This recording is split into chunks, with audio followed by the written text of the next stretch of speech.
Issues. This is Dave Arnold, your host of Cooking Issues, coming to you live from the heart of Manhattan at Rockefeller Center Newsstand Studios, joined as usual with John behind me. How you doing? Doing great, thanks. Well, that's not what you told me before the...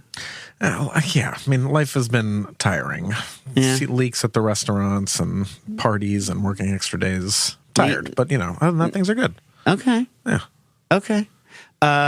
Somewhere undisclosed in Westchester, the land of my... Westchester is just north of New York City, for those of you that don't know, the New York, New Jersey, Connecticut major metropolitan area, is Nastasia Lopez. How you doing, Stas? Good. How are you? Okay, that sounds very tentative, but I'll take it.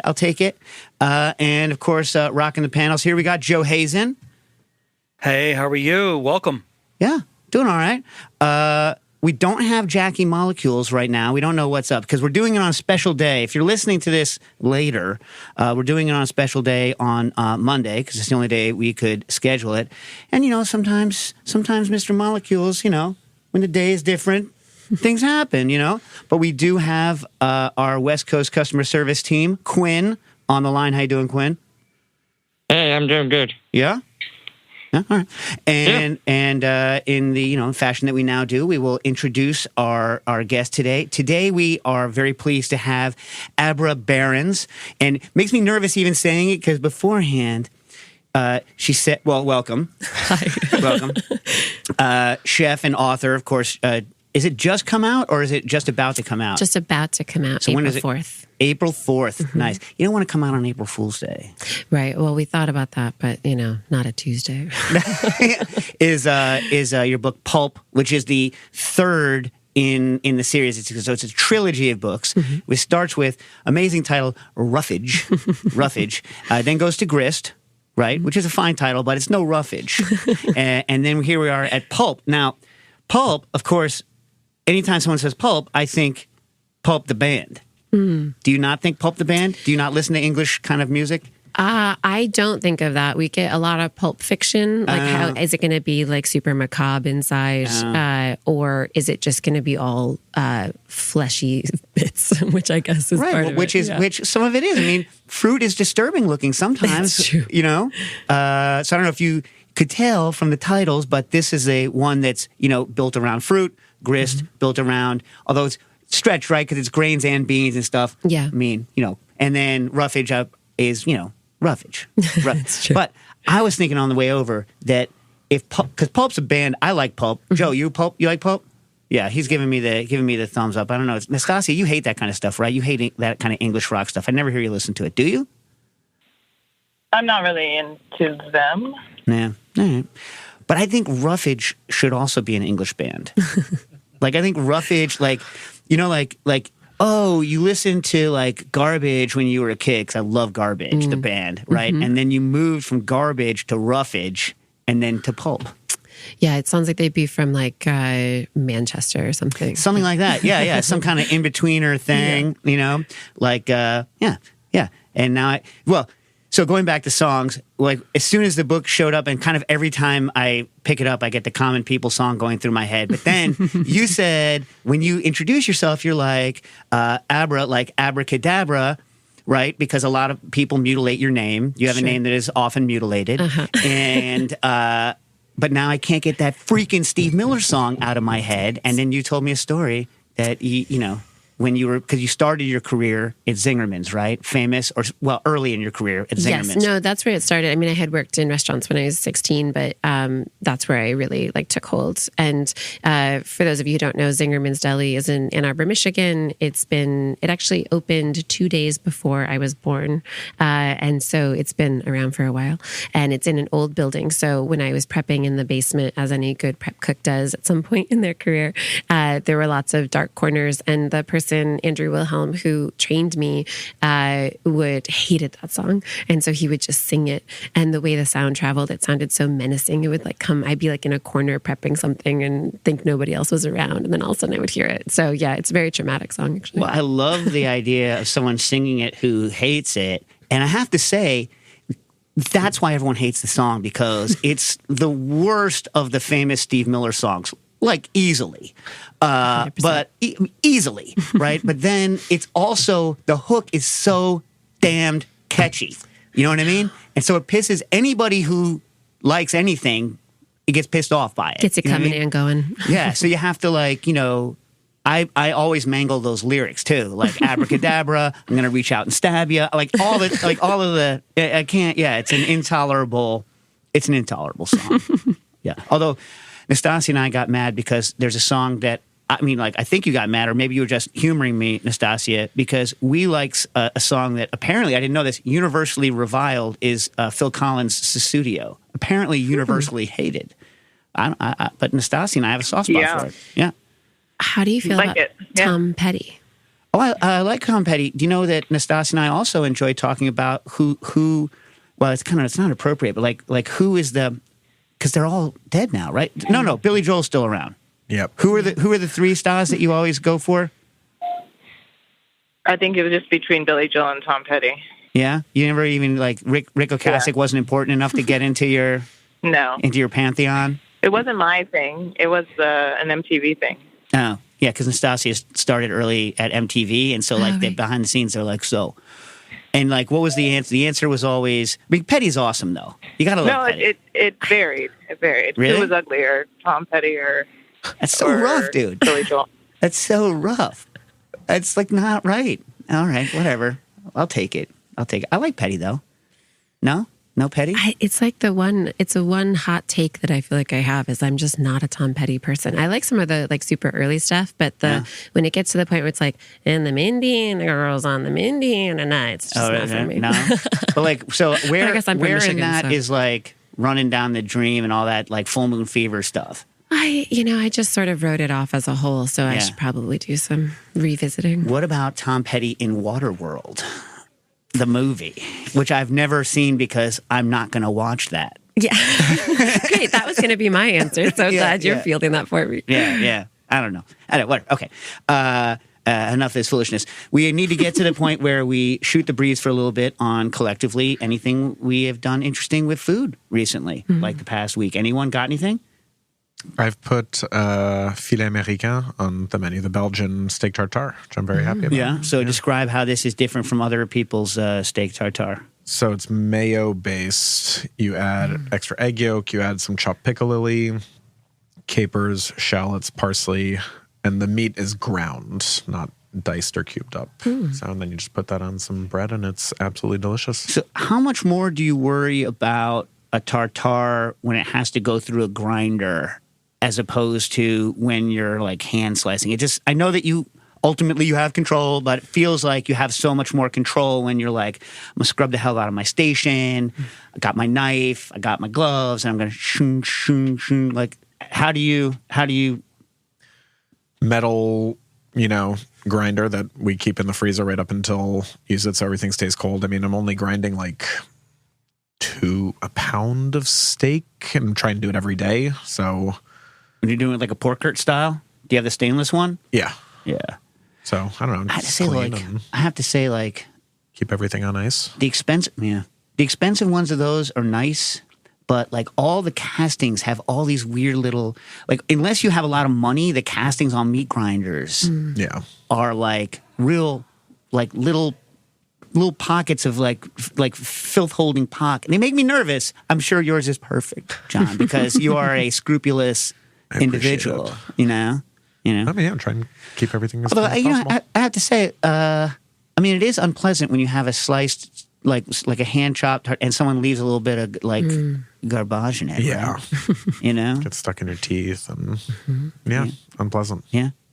I always shy away a little bit from the tartare because I love it when it's good, but if it's not going to be good. Oh yeah, that's really sad and disappointing. Yeah. Abra, what do you think? You a tartare person? Do you eat that? You eat that kind of product? I do. It's actually funny. I grew up in a small town in Michigan, but my parents, big food people, and my mom was an incredible cook. And after working in food, I went back to my dad and I said, am I remembering correctly that we used to eat as kids like raw hamburger and raw egg on toast? And he was like, yeah, you idiot. It's steak tartare. and it wasn't hamburger. Your mom like went to the, butcher and had filet ground. So she also was a ground tartare person. Yeah. But in my like 8-year-old brain, it was just a raw hamburger with the raw egg. Ma, how come you didn't cook the hamburger, Ma? Exactly. But it was so good. Yeah.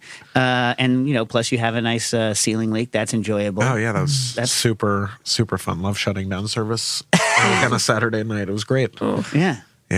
Well, I was joking that you were trying to, live the bear, right? Yeah. Yes, exactly. Yeah. My role model. Although, I don't know, you don't strike me as angering your way through a service in the same kind of fashion. No, not really. Yeah. I get angry inside, but it doesn't radiate out. More menu, less bear. Yes. Yeah. Hey, Abra, what do you think? Do you think that culture is dying? Hopefully, the extreme anger service. I mean, yeah, let's hope so. I made a pretty hard rule when I started in kitchens that I would never work anywhere that was the culture. And so I've been really fortunate that I've never come up against that. I worked, I'll actually tell you one of my most inspiring kitchen stories. I worked for Paul Verant in Chicago for a long time. And there was a Valentine's Day service, which is notoriously god awful. And it was like an extra hard one. And so something had happened and he threw something across the kitchen. And I had only worked there for a couple of months. And so I was like, well, that's great. I quit at the end of the day.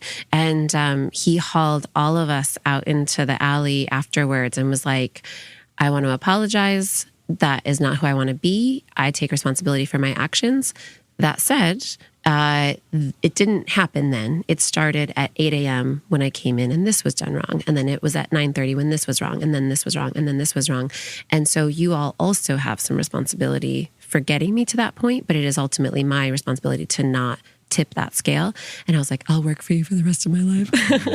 Well, but so I don't know. I mean, I think it's all part and parcel. I mean, I think it depends on if the kitchen culture is bullying in order to secure control and authority. That's one thing. If it's because people are overworked and strapped in a super thin margin, there's lots of different reasons. And I think we have to address them all probably. Yeah. Well, you say at some point, well, we're still shooting the breeze, but I'm going to say at some point in the book, you're like, I'm glad I don't do that kind of work anymore. Yeah. You know what I mean? But you're like, sometimes I miss it, but nah. Yeah, I don't know if it's just maybe everybody feels this way as you age out of stuff. It was so fun. I loved being a line cook. Absolutely loved it. And I don't want to do it anymore. But at Grainer Farm, where I work now, we have sort of taken the best parts of the restaurant world through experiential dining. And so we get to kind of eschew some of the harder parts, which is great. It's a perfect balance for us anyway. So you've been busy because you're like not even at home. You're like on a trip. And you're pushing a book that's about to come out. But do you have any interesting food experiences over the past week? Yeah, you know what? I made the other day a play on shrimp toast with whitefish. So it was basically a mousseline, and then seared it on some toast that I had, and also a mayo kind of topper, like a remoulade, a little bit spicy, lemon and garlic. And it was just so good. I forgot. And mousselines always kind of gross me out. Really? Why? What about it? Just egg white and fish, and you grind it up, and it just seems like this is never going to be good. It's like gefilte fish, You cream bind it too? I only do egg white. Yeah. And it just sears nicely. It's great. I grew up loving shrimp toast. I never see it anymore, but the takeouts in New Jersey in the 70s and 80s, shrimp toast was it was right there, right with the spare ribs was the shrimp toast, and I can still see those tiny the triangles, the little crustless bread with the thing, and then cut into triangles, and then the whole sucker fried and brown with the grease and the shrimp. Love shrimp toast. Yeah, I love it. So, and the whitefish was a positive. It was. I mean, yeah, we don't have. I didn't have any shrimp, and so it was well, we've got this, and it worked great. But it was fresh white. Wait, I don't. It was lake fish from Lake Michigan. All right. Mm-hmm. I wonder if you did that. So, have you been over to Russ and Daughters over here? Our appetizing store. Fish capital of New York City, cured fish capital of New York City. they have something that I really enjoy called hot and cold smoked salmon salad. Have you had this? No, I haven't. Yeah, so it's like they take the scraps whatever, but when they're done, from the Nova and the gas bay, that kind of stuff. They probably don't do it with the belly, right? And so they chop that up fine, and then they take hot smoked salmon and also chop that fine, and then they mix it into this, and I think it is delicious. What do you put it on? Anything. Just a fork. Well, yeah, because in reality, like when I eat a bagel, I want a bagel cut in half with plain cream cheese, the Russ and Dodge cream cheese, which is, in my opinion, God's cream cheese. And then I want, smoked fish of my choice and raw onion and tomato. And that's it. I don't want any other nothing. Then after I have my bagel, maybe I'll rip off a piece of a bagel and I'll dip or whatever. I'll just eat this stuff on a fork. But I don't know. I got a mental thing. I like certain things to stay constant in my life. Okay. Anyway.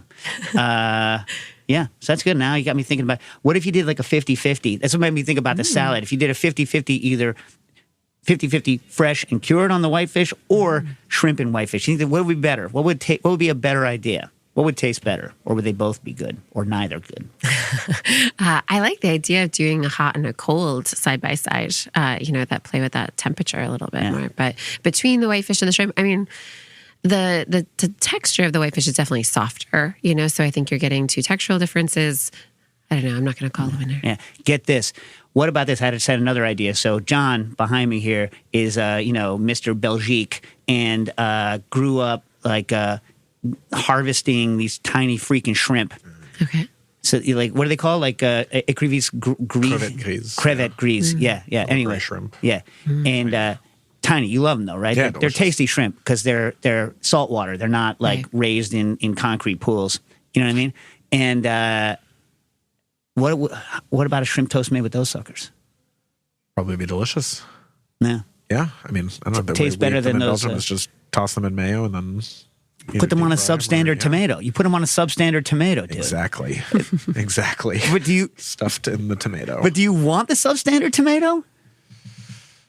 That's what I've never had it in a good tomato. It's just always served in a substandard tomato. It'd be interesting to taste in a really good tomato. There are applications, I have to say, where the good tomato is not what you want. That's true.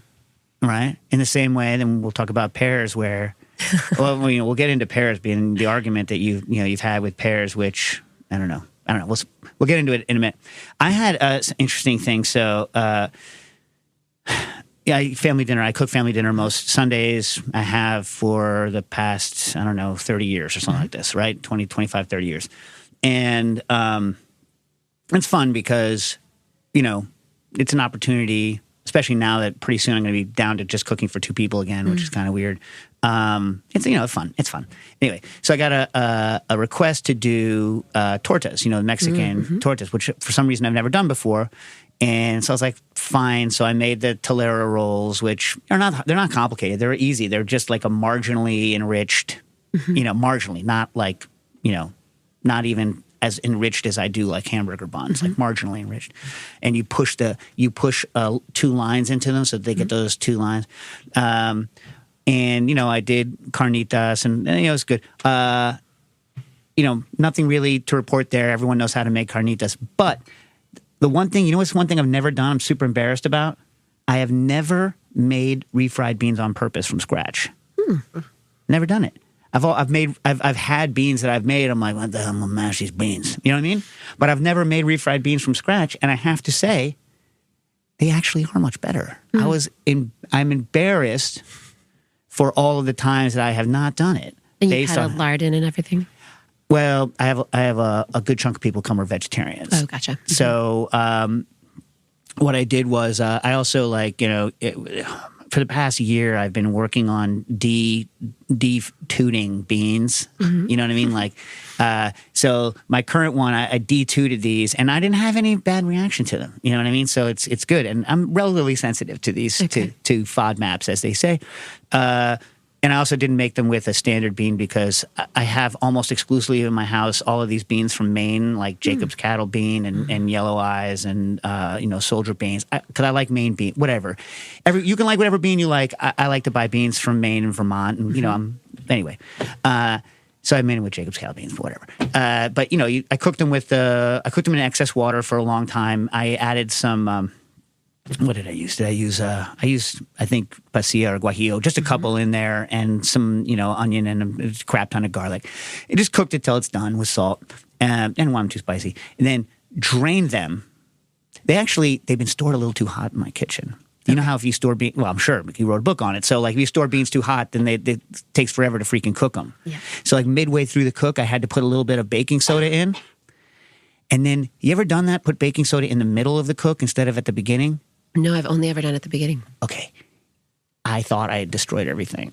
It's because I always, to use your terminology, glug some oil into the beans when I'm going to cook them. This is a technical term, people, from the book Pulp, is glug. In fact, it's literally in the glossary at the beginning is glug.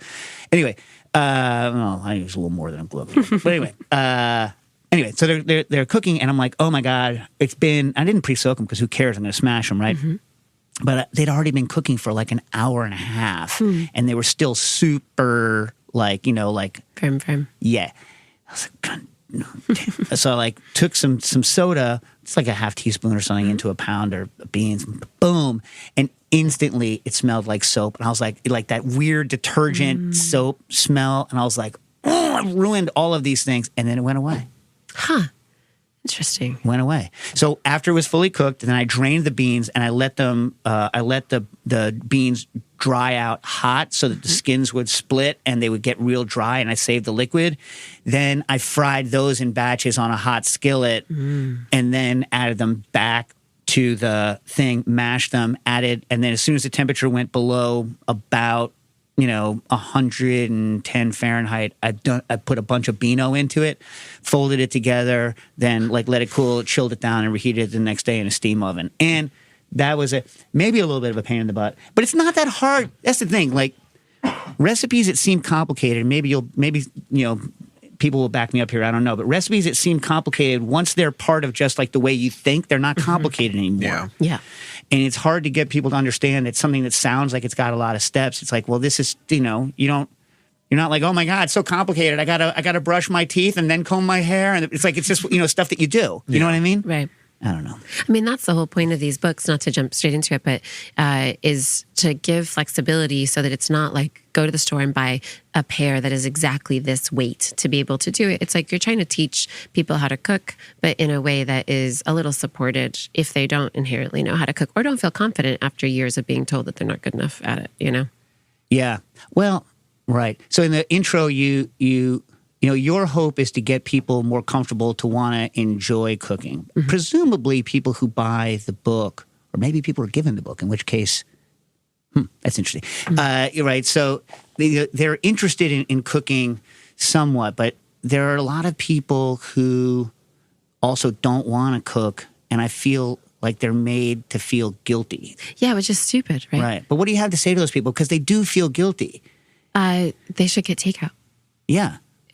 Or find the things that you can do with the most moderate amount of effort, things that they're going to be able to work in, so is that making a frittata one day a week and then eating it, that's great. And that's the thing. I just feel like there's all of these presumptions, and especially around food stuff, it's so tricky because you don't know where people are coming from. They're always very weighty issues that come up for people with food. So just whatever makes you feel good. And the thing that always gets me as a cookbook writer is, I often write these recipes in the drafting stage, from my couch. And then I'm like, yeah, that should work. And then I'll test it, whatever. And with this book in particular, I sent it around to testers before I had done those steps because of the timeline of the production calendar. And so many people got back and they were like, yeah, I don't know, it didn't work. I must have done something wrong. And I was like, no, it was probably me. It probably should have worked. It wasn't quite good enough. But it seemed really interesting to me that was most people's default. And so I feel like people think that it's supposed to be this picture, like supposed to end up like that, and it doesn't always. So yeah, it's a bummer. Yeah. Speaking of your process, you, to go to the book a little bit, like this book is built around fruit, right? So you start with an introduction into like a bunch of techniques that you're just going to use throughout the book. This is a pie, this is a blop, whatever. And then like alphabetically by fruit or fruit type, you go through it. And then within that, it's like cooking technique and then savory and sweet. So it's like regimented in that way, so you can find an application that you like within that. But then with like in one of them, it was the chicken over cornbread recipe. You mentioned, because the interesting thing is that even though it is very in that way regimented, you know what you're going to get. Like I'm going alphabetically, I'm going by technique, I'm going to go savory, I'm going to go sweet, right? But even within that, though, your introductions into recipes and your introductions into sections all have a different kind of hook that you're hanging them on, in the sense of like, okay, in this recipe about chicken, I'm going to talk a little bit about how I do recipe development. And, in the section on melons, I'm going to talk about, so sometimes it's like recipe specific and sometimes the section specific. In melons, you tell the story about working in a kitchen that's primarily women and how you could like joke about melons and how that felt really good, and talking a lot about deep, kind of deep, heavy stuff in that section. So is that, like, how did you come to that kind of structure? Because it's kind of, I like it. It's good. Thanks. It's always fascinating to me to hear how it resonates with other people, because this is what occurs to me to do. And so the way that I got to this style is that I started food writing a food column up for when I was living in Traverse City area for the local paper up there. And so that was the format. It was, a column and then recipes. And for that column, I was taking something, I was a vegetable farmer at the time. And so I was taking a vegetable that we were growing and trying to show people you can either play with the technique. So how is poached asparagus different than roasted asparagus? So keep the flavor combination similar and the technique different, or keep the technique the same and then change the flavor combinations to try to get people, I was really inspired by the Flavor Bible and Mind of a Chef or Think Like a Chef. I can't remember what Clicchio's book was.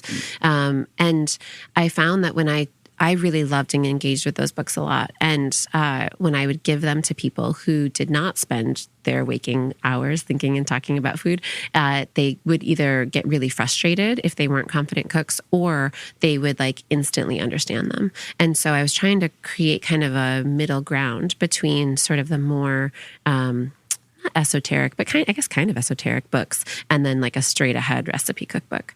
And so trying to give people a little bit of that, like you said, I have to get up, I have to brush my hair, and I have to brush my teeth. I think it's the same thing. It's like if you have an intuitive sense of what it means to cook something or where you want to get and the tools in your toolbox to do that, you do it intuitively without having to memorize the steps. And I don't think a lot of people have that. And then as far as the sort of weightier things with it, I think that one of the issues in our food world is that food consumption is often very divorced from food system issues. And so sort of my way to say this is what I think people should be thinking about while they're doing this. So the melon chapter in specific, I wrote it at a time, it was December of, must have been 2020, somewhere in there. And there was a statistic that came out that of the job losses, they were 100% female jobs. And I was like, that can't possibly be right. Like 100%. And then I did the reading on it, and it was all, just like, what does it mean? It's really hard to have a career in food or in agriculture and hospitality. And especially if, for that one, it's like, I have a job description when I post for a job. And, some of the requirements are stand for minimum of 8 hours, be able to move up to 50 pounds. Well, as soon as a woman gets pregnant, she's not supposed to do those things. Right. And it's not through any fault of her own. And so how do we create a system that keeps women in the workforce? I don't have the answers, but I think it's worth people recognizing that that's a hurdle. Do you think And you tie that with a joke about melons. Yeah. I mean, like for, I honestly don't even know. I mean, I hope things are changing more radically more quickly as a result of all the things that have been happening, both bad and good. But I mean, it's not even just the actual limitations, but like I know for a fact that, a lot of business owners are just rancid people when it comes to pregnancy. Just real buttheads, just terrible people. You know what I mean? Even people that would surprise you. People you would think wouldn't be. You know what I mean? Yeah, which is weird because they were all born in utero at some point. Yeah. I mean, we all got born, Anyway. Excuse me. I don't know. But it's hard too. I mean, it's hard when you say like paid parental leave. You're in a super tight margin industry. How do you justify, paying someone for 8 weeks, 6 weeks? I think you have to believe that it's necessary or it's of interest, or that it's going to keep talent in the space, which I think is actually where it'll change, Yeah. On the less heavy side, on the recipe development side, now I don't remember whether you actually mentioned the couch in the book or whether it's just you just said it to me on the couch. So in the chicken recipe, and this is, I work. I think everyone kind of works the same way, but no one really wants to talk about how things happen. You're like, I'm like, I like chicken roasted over bread, which is, by the way, something you don't talk like this, but you know what I mean. But that's something I've never done, roasting a chicken over bread. Oh, really? It's no, so good. Really? Yeah. Is that like a thing? Because I don't even know that was a thing. I guess. I mean, maybe I took it. I mean, the Zuni chicken recipe is like with the bread salad, so it's probably just an extrapolation from that it makes sense to me. But yeah, I often do it. You know how you like roasted chicken over vegetables or something like that? That's my standard. Yeah. Yeah. Throw in some cubes of old bread and then a little bit of stock and white wine or cherry tomatoes or things like that, something to give a little bit of acidity. Oh my God, it's so good. Yeah, so you're like, okay, so I love chicken roasted over bread. And then you're like, cornbread. Cornbread dries out. I need to add some liquid. Okay, I'm going to add these blueberries. Blueberries don't have enough acid. I'm going to add lemon. And then you're like, okay, recipe's done in my head, right? And so you're like, oh, okay, yeah, that's the way actually things work. You know what I mean? Yeah. I don't know, it's fun. It's a fun thing to tell people how things work, especially now because everyone gets so freaking bent about too much explanation in a recipe, but not in a book. In a book, they're paying for explanation before a recipe, but online with the jump to the recipe. Oh my God! Every 3 weeks we have that. That's stupid. Stupid. Yeah. I don't know who starts it. Who's the salt in the cloud on that storm? Just so many trolls. Just so many trolls. Someone's giving you a recipe. Just if you don't want to read what they have to say, sift through until you start seeing numbers, and then you can deal with it and just be quiet about it. No? Yeah, I mean, that scrolling fatigue is really our biggest problem in the world. Yeah. Is, I think, speaking to some of our of the things that we have succeeded on. Scroll. My thumb hurts. I was say another thing that I think we agree on, but the rest of the world maybe doesn't, is you have a story where you're talking about ground cherries, uchuva plus cherries, right? Which I like, although I have to say, before we even talk about it, remind me to talk about that again, all right? Okay. Michigan, I've only ever been to Detroit. Nastasia and I went to Detroit. I had a good time. We went to, see Hitsville, USA, the whole nine. I had a good time. You had a good time, right, Stas? Except for me almost dying. That was the best part for you, right? Yeah, me almost dying was your favorite part, though, right? Yeah. No, Dave. Okay. Anyways, so I really liked it. I would like to go back sometime. But I have known for a long time that there's this mystical fruit belt in Michigan, and I've never been to it. And when someone explained it to me the first time, I was like, what? What? So why don't you explain for the people that have never heard of it? I mean, I've never been to it, but at least I've heard of it.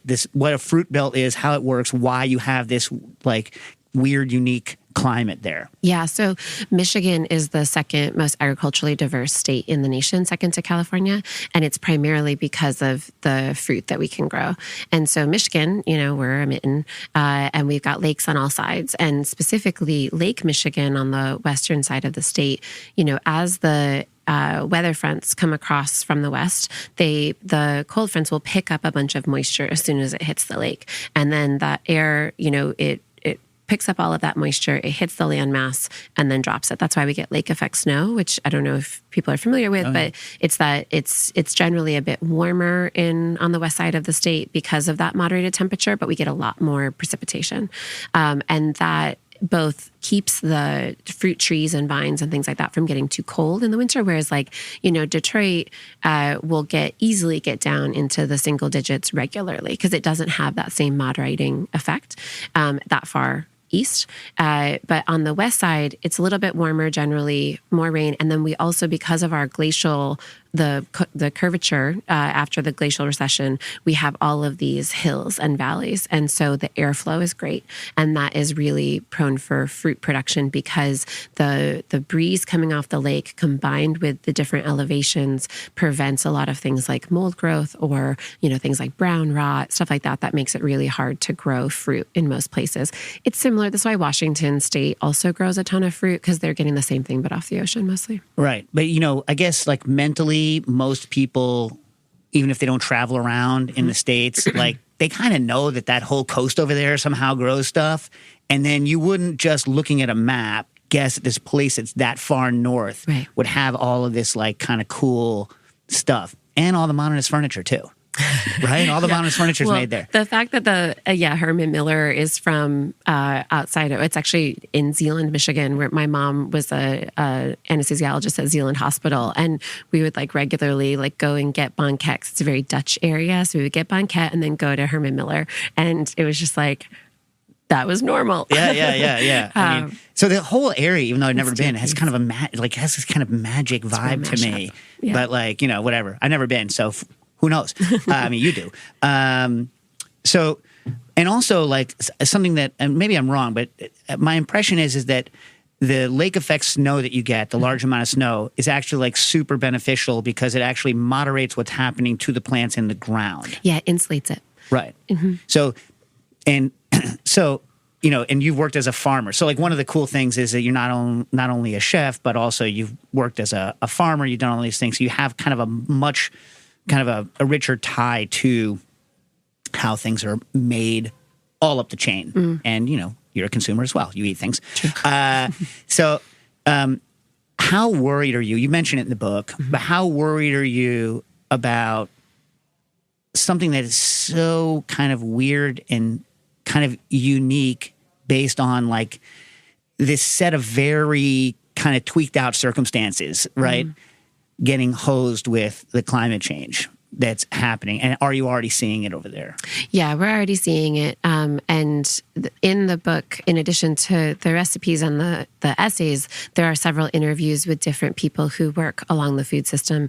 And one of them is Dr. Nikki Rothwell, who's the foremost tree expert in the state of Michigan. And we were talking a bit about it, and also with Mike and Pete Lang, who manage Mobby Vineyard up in Suttons Bay. And they're a 50-year-old winery in Michigan. And both of them are saying, yeah, this is happening right now. And this is how we need to plan for it and change for it. But nobody really knows. So I think on one hand, how worried am I?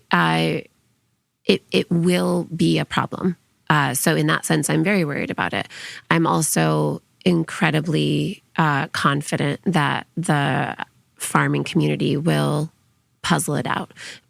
I don't know that we can puzzle it out at the speed at which we need to because, like Mike and Pete say in the book, if they're planting something, they're thinking about 30 years down the road.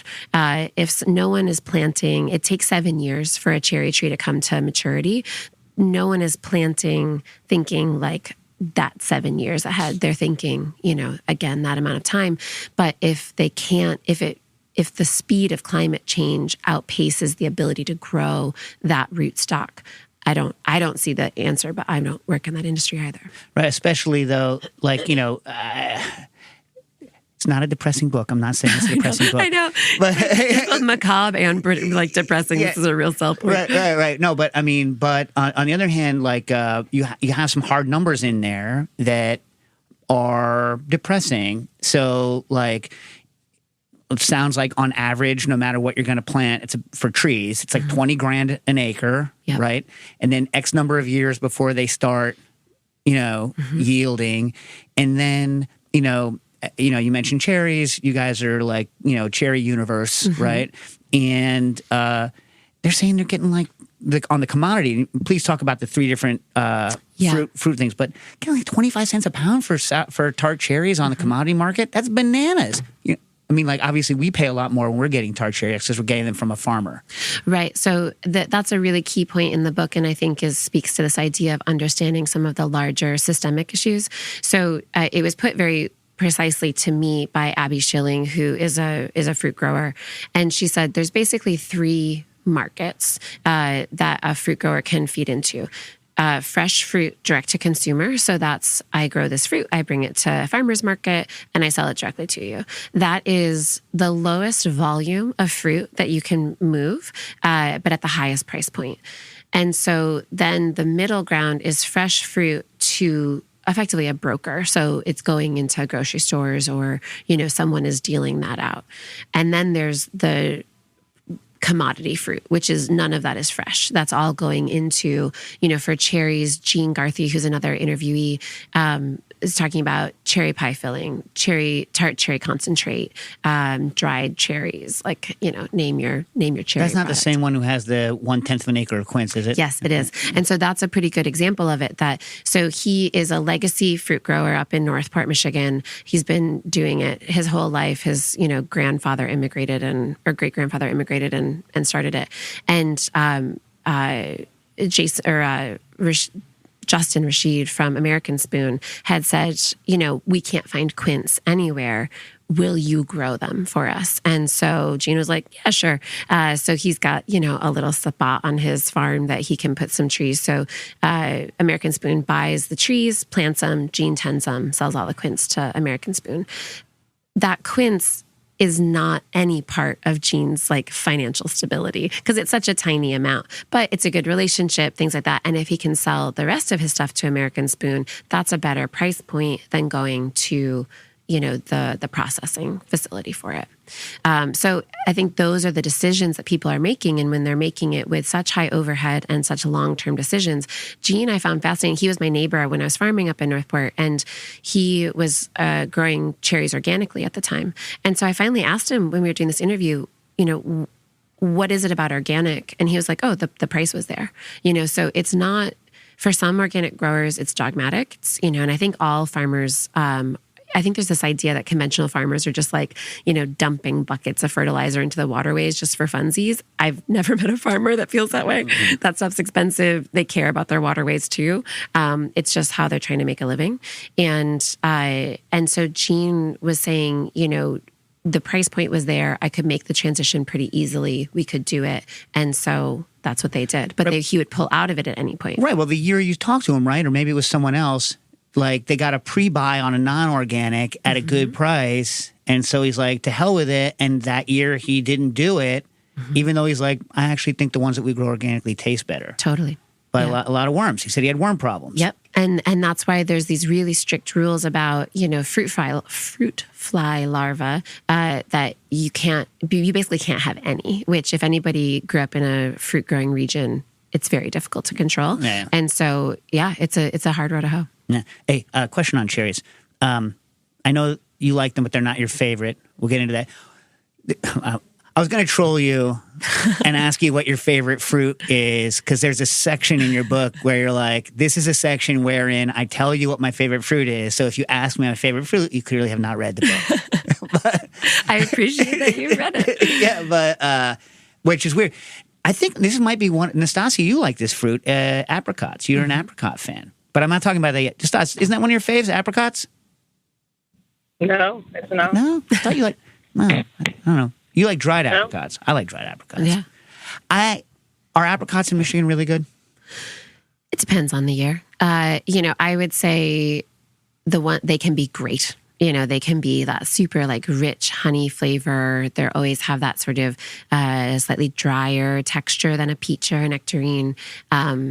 We don't get them that often because they always flower earlier. And then we inevitably get a late frost. It nips the buds and then there's no crop. But when you have them, they're good? Yeah, generally. Yeah, I'm always disappointed. When I was 3, we moved out of California and I still have like some like how those fake memories that you have. I have fake memories. So we had an apricot tree in Palo Alto, and like I would just eat them constantly. You know what I mean? And then I've always loved them dry because they're intense. I love Blenheims, which is the California high acid variety because I'm a high acid fruit fellow. And I'm just whenever I get them fresh, I'm always like, oh, that doesn't taste the way I want it. And I know how I want it to taste, and that flavor is great. I don't know. I mean, isn't that the like whole thing with fruit? And this was the funny thing. So when we were, when I was pitching this book, so many publishers were like, fruit books don't sell. I was like, how could fruit books not sell? What's the deal with it? And they were like, well, people don't cook with it. It's like you just eat it. And so I started asking people like, oh, I'm working on this fruit book. What would you want out of it? And it was literally 50-50. People were like, oh, why would I need a cookbook? I just eat it. Right. And then the others were like, I don't ever buy fruit because sometimes it tastes bad and I don't know what to do with it. Maybe if I had a cookbook. And I was like, oh my gosh. Well, you can always, then you go through this. You're like, if it's not good, why don't you do one of these recipes where you like cook a little bit or add Oh, back to cherries. I know I was going to ask you. So on tart cherries, a couple things on tart cherries. One, when you pit a tart cherry, they discolor in a very unpleasant way pretty quickly. Why? And can you do something about that? It's oxidization, which is ironic that the tart cherries would oxidize. I would venture to guess that the dark sweets probably go through a similar browning, but because the color is darker of the flesh, you notice it less. Because I notice it on the yellow cherries, like Queen Anne's and things like that. Which don't have the flavor because they are just sweet. You think tossing them in ascorbic acid might help? I've never tried. Yeah, I think anything like that same as like, or even just lemon water. They're so depressing, especially pitted, frozen, thawed. They get that like brown. Yeah. Anyway, whatever. And they sort of, I thought you were going to say they just like deflate. I can deal with that. Yeah. There's this, by the way, moisture mitigation is, so I'm moisture management is what I talk about. And you're moisture mitigation. I like that we have different terminology, similar issues. Also on cherries, if tart cherries are so cheap on the commodity market and it's becoming problematic. Like the person you were saying, his shaker is like, wait, $250,000? Why does a shaker cost $250,000? And would it kill a person to jokingly put a shaker around them and go? But for those of you who haven't seen, like it looks almost like a Jurassic Park, like that dinosaur with the frill goes around, surrounds the tree. Grabs it and so there's two parts of it. There's the tarp that kind of scoots around and catches all of the cherries. If anybody hasn't seen a cherry tree be shaken, it is amazing because you don't realize how heavy those branches are. At least I didn't when I saw it the first time. And then the thing that attaches to the trunk, it looks like one of those 1950s exercise belts where the person's like drinking a martini and smoking a cigar and it's just getting shaken. But then what happens is that the branches like are way down here and then it shakes and it's just like, woo, and it's like that Skittles commercial, but with cherries. So what would happen if they did it to me as a joke? I think it would be terrible. I think you might die. Oh. But. Because it's kind of like, you're like, I want to get shaken by it. I know, it looks so fun. It does. But so you're thinking. It looks like it's tickling the tree. Yeah, you think it's a definite. Oh, but it's also interesting is apparently he was saying the old shakers, definitely cut short the life of the tree, but the new shakers are more. So maybe if you get a new shaker, I'll survive. It's true. Yeah. A little bit less. I actually recently went down. I go down rabbit holes occasionally. I don't know if you can tell. Yeah. And I started reading patents for fruit shakers. And when I was trying to figure out whether it would kill me to be shaken with one, and interesting stuff. A lot of research in fruit shakers. Big business. That's the thing. I mean, why does it cost $250,000? Because they're really specific, really researched machines that everybody needs at exactly the same time. So, it costs a lot of money if you need to get into the business. So not a lot of people are getting into the business of needing to have a $250,000 tree shaker. Commodity market is going through the floor on how much they're getting returned. The land, another thing you bring up multiple times in here, people want to live on this land because it's pretty. Right. And so it's becoming expensive. It's not cheap land, right? So all of these factors make it seem like tart cherries are going to go the way of the dodo. Yeah, I mean, I think that would be the plausible idea. I think the question is there something that's going to replace it that people are assured that they can do? Because if you look at grapes, I mean, grapes are the thing that everybody's like, oh, well, you'll just take the cherries out and put grapes in. But there's even less of a market for grapes except for wine. Value and, add, this country was founded by Puritans, so the wine industry not super easy to like immediately get into. I remember you were talking to I forget her name, agricultural scientist specialist, Nikki Rothwell. Yeah, and she I think it was her said, well, there's a limited growth in the alcoholic business. I'm like, that has not been my experience. You know what I mean? Like people drink wine. It turns out it's true. Although isn't the NA market like the largest growing part of the craft beverage world? It's growth, like skyrocketing. Yeah, the it's growth crazy. is, it's true, the growth. And, it's a weird time. It's a weird time. And it's funny, too, because Mike and Pete, I don't remember if it actually got printed or if it was part of the editing of the interview, but Mike, who manages Mobby Vineyard, says the most expensive part for him is marketing the wine, that it's like a totally different price structure. But they have an interesting winery because they are growing some of their own grapes, but they're also relying on bulk wine from the West Coast. And so I think for getting back to the scale stuff, it's just all about that product mix, which, all of these are really big, risky decisions to make. All right. Now, before we run out of time, let's do, first of all, what do you, I know that most people are going to hear this when it's too late, but what are you doing here in the city this week? Where are you going? Oh my gosh, I'm so excited. I'm going to be at Art Stratus bookstore in Greenpoint, Brooklyn tomorrow with Bettina is a food journalist from Bon Appetit and Eater. She's going to be interviewing me there. And then I'll be at Union Square Market on Wednesday. And then Gramercy Tavern is having me. And it's like, it's such a dream. So, yeah. Should be good. Should be exciting. And you're also going to the Strand, you said? Yes. And you're also going to Kitchen Arts and Letters? Yes. I'm going to do a book signing for both those places. So if you're looking for signed copies, any of those 3 bookstores will have them. And I think Books Are Magic will as well. And Kitchen Arts and Letters, I think Quinn, did we get them to put for the Patreon folks on the discount on Pulp? Yep, it's already up. All right. So, if Patreon members get the book there, they can get whatever our discount is, which I don't even really know. And also Kitchen Arts and Letters, by the way. When is that? They're doing that on April 22nd. So there's some time, and April 23rd on the 22nd and 23rd. If you go live, they're going to sell a whole bunch of their used, out of date, and slightly damaged books at like rock bottom prices. Amazing. But do not call them and ask them to hold something for you. Don't do it. Don't do it.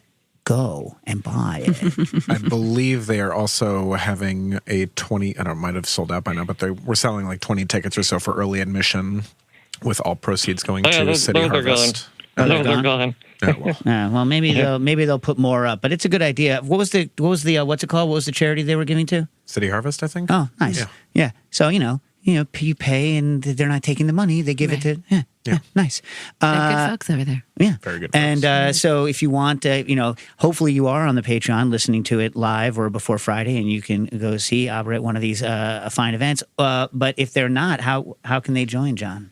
Patreon.com/cooking issues. We got a bunch of different membership levels, a bunch of awesome perks, including, getting discounts at Kitchen Arts and Letters, prioritize questions being asked. And we will eventually answer the non-book related questions, people. We're going to have to do a no tangent because we have a lot of guests coming up. We're going to have to do like a no tangent off day at some point. You know what I mean? Yeah. What else? Did I miss anything? Great upcoming guests. Who do we have coming up? Mark Forgione. Hopefully Matt from Kitchen Arts and Letters coming on at some point soon. Just a whole slew of great and awesome people. So sign up. Yeah. All right. So I have a question for you. You are the chef at Grainer Farm, have been since 2017. Yes, sir. And so what does that entail? So Grainer Farm has like a CSA and also, I mean, so just give like a quick, what's the deal with Grainer Farm? Grainer Farm is a wonderful place. We are started as a vegetable farm, so vegetable CSA. We also were founded to do kids, like youth programming. So every summer we do 5 weeks of farm camp with ages 5 to 10. And then vegetable farm, and this is again scale. So we do vegetables really intensively. And then the grain program, which is, all cereal grains and heirloom beans and heirloom corns at a much larger scale, all funnels into our on-farm farm store. And then I joined in 2017 to create a meal program. So what we do are what we call experiential dinners. People buy a ticket in advance. They show up. They get a, little conversation and a walk through the fields, and they see what we're doing and where.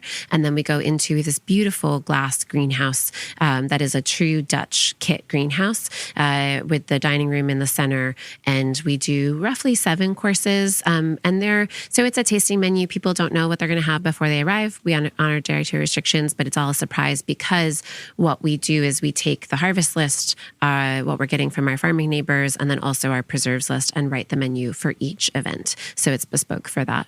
It's just a really fun way to eat. It's a great way to cook. We get to, really provide a setting for new cooks that are coming up to be able to, learn new things each time. So it's really nice to see cooks that are not just trying to prep out their station, but really want to learn. And then they spend, ideally at least a day or so on the farm as well. Because I know my food just changed so much when I started farming. And so trying to kind of systemize that. And so wait, so how many, on one of these dinners, how many covers are you? It's just one service, one seating. We can see roughly 48 in the main dining room, and then we have a PDR for 14. So if you have a specialty event, because otherwise we keep the group size to 6 or fewer. So it's 4 kind of communal tables. And then how big of a crew do you have working on the thing? There are 3 of us in the kitchen, soon to be 4, one person's part-time. And then there's 3 front of house. So it's a really small team. Right. But it sounds fun. It's really fun. Yeah. And the meals are fun too. And it's nice. The most amazing thing happens. People come and I'm still amazed people come when they don't know what's going to be on the menu, but I'm glad that they do.